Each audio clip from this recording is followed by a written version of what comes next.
Hey everyone, welcome to Callback Coding. So today we are going to start a new playlist that is for CSS. लेकिन अगर आपने अभी तक HTML नहीं पढ़ी है तो मैं HTML की कंप्लीट प्लेलिस्ट का लिंक अटैच कर रही हूँ। पहले आप HTML पढ़ें, उसके बाद ही हम CSS स्टार्ट कर सकते हैं। तो आज की वीडियो होने वाली है टोटली इंट्रोडक्शन टू CSS रिलेटेड। तो चलिए शुरू करते हैं। What is CSS? Basically, CSS stands for Cascading Style Sheet. CSS allows us to make our pages more attractive. CSS के थ्रू हम अपने वेब पेजेस को अट्रैक्टिव बना सकते हैं। जब हमने HTML स्टार्ट की थी तो हमने एक एग्जाम्पल के थ्रू उसको समझा था, जो कि ह्यूमन बॉडी की एग्जाम्पल थी, कि हम पहले HTML से स्ट्रक्चर बनाते हैं और CSS से हम उस पर स्टाइलिंग अप्लाई करते हैं। तो जब हम CSS से स्टाइलिंग अप्लाई करेंगे अपने पेजेस पे तो वो और अट्रैक्टिव हो जाएंगे। Okay, CSS allows you to create rules that specify how the content of an element should appear. CSS के थ्रू हम स्पेसिफाई कर सकते हैं कि हमारा जो एलिमेंट का कंटेंट है वो किस तरह अपेयर होगा। फॉर एग्जांपल, जब हम HTML में H1 का टैग लिखते थे तो वो बाय डिफ़ॉल्ट लेफ्ट साइड पे और ब्लैक कलर में शो हो रहा होता था, बट जब हम उसमें CSS अप्लाई करेंगे तो हम उसका कलर, उसका फॉन्ट स्टाइल और काफ़ी चीज़ें चेंज कर सकते हैं। Okay, CSS allows you to create rules that control the way that each individual box and the contents of the box is presented. तो इन चीज़ों से आपको ये समझ में तो आ गया होगा कि हमारे पास कोई भी बॉक्स है, जैसे हमने div भी पढ़ा था HTML में, तो उस div को हमें कहाँ प्लेस करना है, हमें लेफ़्ट पे रखना है, राइट पे रखना है, उसको अपनी वेब पेज के कौन से एरिया में प्लेस करना है, ये सारी चीज़ें भी हम हैंडल कर सकते हैं CSS के थ्रू।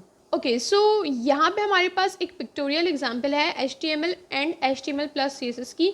जब हम HTML पे काम कर रहे थे तो बेसिकली हम अपनी वेबसाइट का स्ट्रक्चर क्रिएट कर रहे थे, बट अब जब हमें उसमें स्टाइलिंग अप्लाई करनी है, उसको एक अच्छा सा लुक देना है, तो उसके लिए हम उसके साथ CSS को लिंक करेंगे। अब क्वेश्चन यहाँ पे ये आता है कि CSS को HTML के साथ लिंक कैसे करेंगे। तो उसके लिए हमारे पास सिंपल सा एक लाइन का कोड होता है। हमारे पास एक टैग होता है लिंक टैग, जिसके थ्रू हम CSS को कनेक्ट कर देते हैं HTML के साथ। यहाँ पे हमारे पास एक एट्रीब्यूट होता है हाइपर रेफरेंस, जिसमें हम अपनी CSS की फाइल का नेम लिख देते हैं और वो उसके साथ लिंक हो जाती है। हम इसको प्रैक्टिकली भी परफॉर्म करके देखेंगे। अब बात कर लेते हैं सिंटैक्स ऑफ CSS की, कि हम CSS लिखते किस तरीके से हैं। सबसे पहले तो हमें ये बताना होगा कि हम अपनी स्टाइलिंग किस चीज़ पे अप्लाई कर रहे हैं, किस एलिमेंट या किस टैग पे अपनी स्टाइलिंग को हम अप्लाई कर रहे हैं। हमारे पास डिफरेंट टैग्स होते हैं। हमारे पास P टैग है, H1, H2, H3, या फिर इसके अलावा भी हमारे पास काफ़ी सारे टैग्स होते हैं। तो जिस टैग पे भी हम अपनी स्टाइलिंग को अप्लाई करेंगे वो टैग हम पहले यहाँ पे लिख देंगे और इसको हम बोलेंगे सिलेक्टर। उसके बाद हम इसकी बॉडी ओपन करेंगे।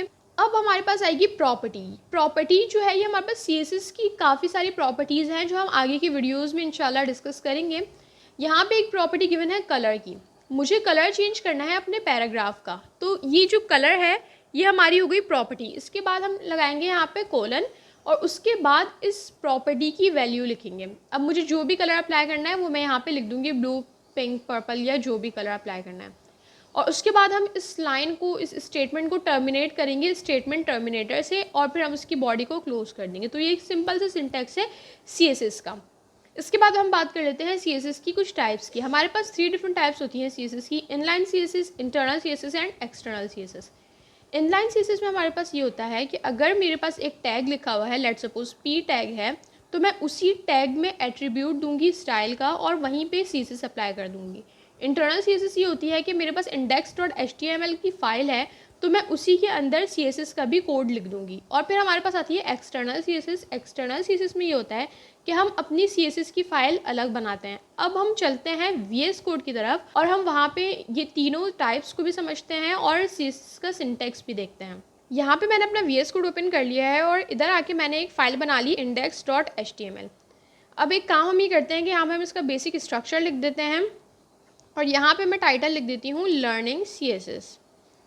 अब मुझे क्या करना है, सबसे पहले हम यहाँ पे कुछ सैम्पल टेक्स्ट लिख देते हैं। लेट्स सपोज मैंने लिखा H1 और मैंने यहाँ पे लिख दिया हेलो वर्ल्ड। अब मुझे इस H1 पे स्टाइलिंग अप्लाई करनी है। तो सबसे पहले हम बात कर लेते हैं इनलाइन CSS की, कि हम इनलाइन CSS कैसे अप्लाई करते हैं।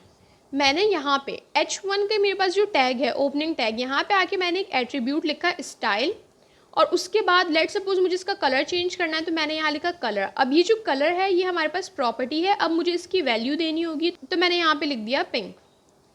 अब हम इसको अपने ब्राउज़र पे जाके चेक करेंगे कि हमारे पास कैसे अपेयर हो रहा है। सो यू कैन सी कि मेरे पास ये पिंक कलर में शो हो गया। अगर हम यहाँ पे कोई स्टाइलिंग नहीं देते तो ये मेरे पास ब्लैक कलर में बाय डिफ़ॉल्ट शो होता, लेकिन मैंने इस पर स्टाइलिंग अप्लाई कर दी तो मेरे पास ये पिंक कलर में शो हो रहा है। तो ये तो हमारे पास हो गई इनलाइन सीएसएस। ओके, अब हम बात कर लेते हैं इंटरनल सीएसएस की। अब हम यहाँ पे एक पी टैग लिखते हैं और इसके अंदर भी मैंने लिख लिया इंटरनल सीएसएस, राइट। अब मुझे क्या करना है, इंटरनल सीएसएस अप्लाई करने के लिए मुझे आना पड़ेगा अपने हेड टैग में।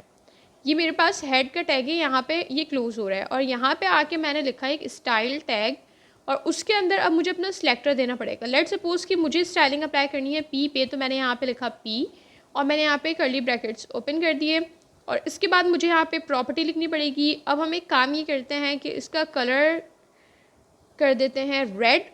अब मैंने इसको कर दिया रेड। अब हम अपने ब्राउज़र पे आते हैं और इसको चेक करते हैं तो यू कैन सी कि मेरे पास ये रेड कलर में शो हो गया। तो ये हमने दो टाइप्स देख ली, inline CSS and internal CSS. अब हम बात कर लेते हैं एक्सटर्नल सीएसएस की। एक काम ये करते हैं कि इस बार हम यहाँ पे लिखते हैं H4 और यहाँ पे मैंने लिख दिया एक्सटर्नल सीएसएस। मेरे ब्राउज़र पे ये इस तरीके से शो हो रहा है ब्लैक कलर में।